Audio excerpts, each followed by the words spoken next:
Know you've been a good friend, and that's through the thick and thin, and I know it's never gonna end, 'cause you've been a good friend. Hi, welcome back to my channel, According to Kat. If you're new here, please introduce yourself in the comments below. If you're returning, just say hi. If you didn't see my last DIY, I have an Instagram account now, so my name over there is Kat Luna Designs. Go check me out. I would love to see some of the stuff you've been making, so please post those pictures. That would be awesome. If you like this video, please hit that thumbs up button. It really helps my channel grow, as well as lets me know what kind of videos you want more of. Please consider subscribing. I would love for you to stick around and see all of the ideas I have coming your way. All right, so with that being said, let me show you what we're making today. I'm so excited. I love it. It's so cute.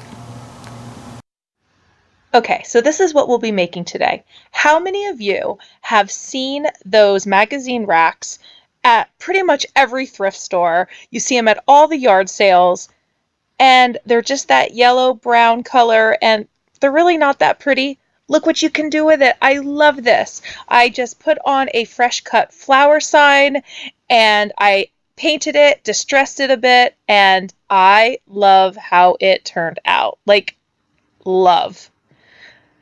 Okay, so the first thing I did was I took this magazine rack that I got for $1 at a yard sale, and I wiped it down with a baby wipe. You know how I love my baby wipes.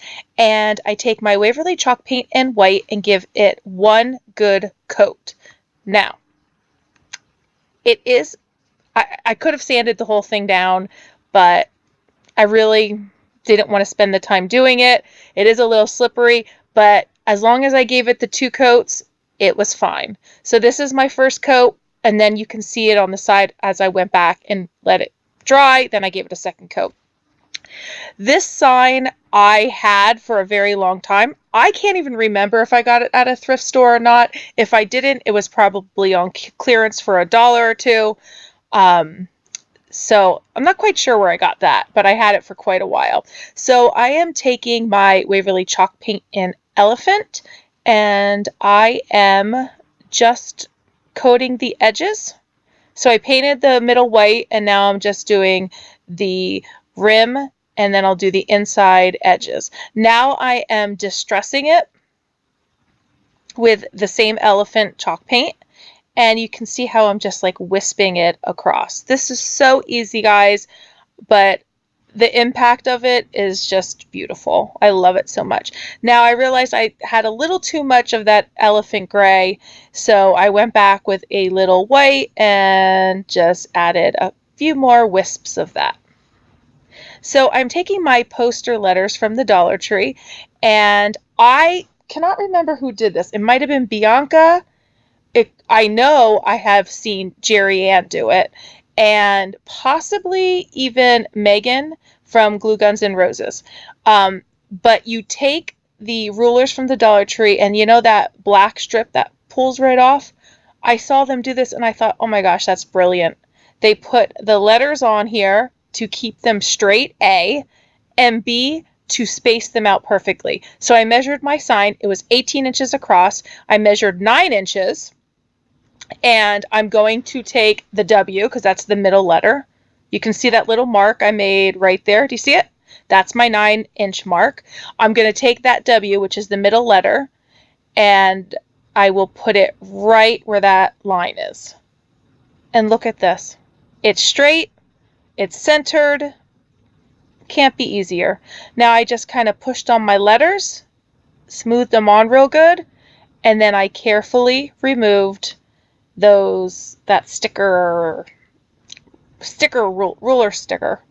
I don't even know what it is, but you know, that thing. Yes. So I just smoothed it out. Now I am admiring it. It's beautiful. Now I am taking the smaller stickers from the Dollar Tree, and I am spelling out fresh cut. Like fresh cut flowers. Okay. So I measure that out. This was a little harder because they were smaller, but it still worked. I just had to fix that S and H. But it centered it. It kept it straight. Thanks, girls. Loved the tips. It was perfect. So I'm just pressing those on. I actually think I fixed that S again off camera. But I love it. The next thing I did was, I added the little dots or the periods that come on the smaller stickers. And I did actually change those out for the larger ones that come on the poster letters, because those little ones kind of got lost. Until then, I Mod Podge it with some matte Mod Podge, and even though they're stickers, it really isn't going to stick that well, so I put a layer of this on to make sure that those letters stay down. I do not have a Cricut or a silhouette, so until then, these poster letters work awesome. So I'm using my my sanding sponge from the Dollar Tree, and I am distressing the magazine rack.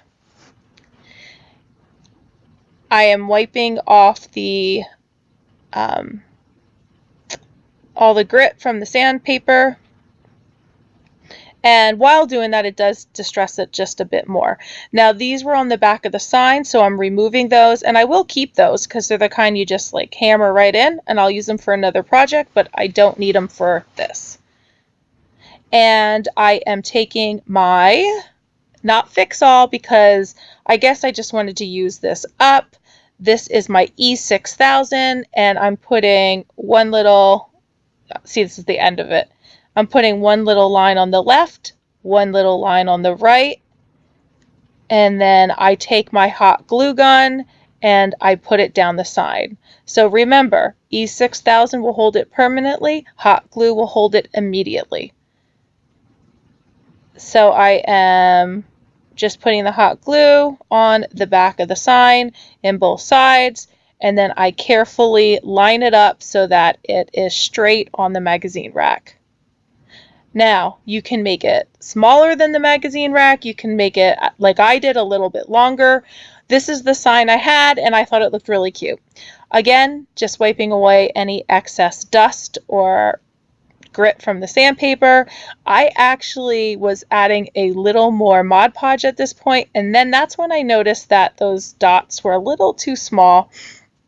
So I'm sanding the edges a little bit, kind of to match the distressed part of the magazine rack. So I am taking this butcher paper from the Dollar Tree, and I cut off a pretty big piece, and I fold it in thirds because I think I'm only going to put 3 bunches of flowers in this rack. However, I ended up putting in 4, so I did cut 1 more. So I just cut those strips out. Now, it's okay that they're in strips because right here I'm changing them out. See, it looks so much better.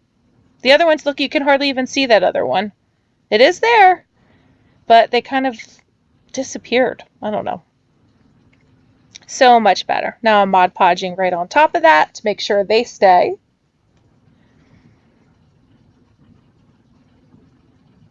I love it. I really do love that sign. It looks so cool.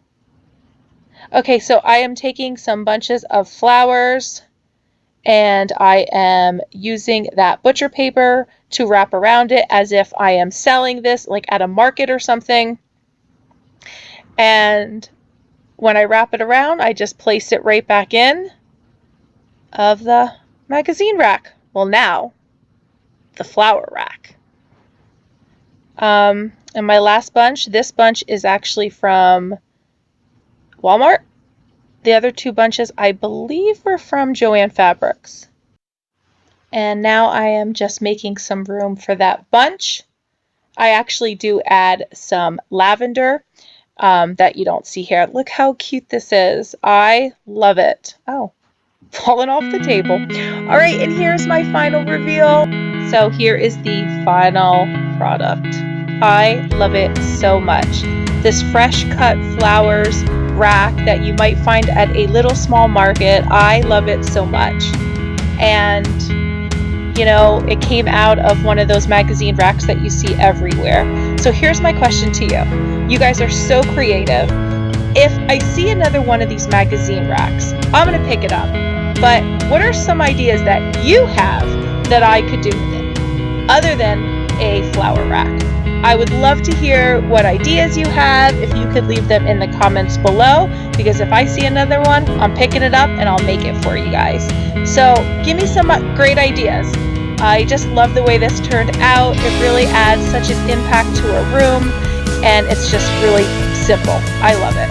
Okay, if you know anyone that would like to make something like this, please share this video with them. And if you like this video, hit that thumbs up button. It helps me and my channel. And if you haven't already, please subscribe. I would love for you to join me. If you want to know what products I've used, please check out the description box below. I will list them all there. If you have any questions, just leave me a comment. I read every single one of them. As always, thanks for watching. Bye!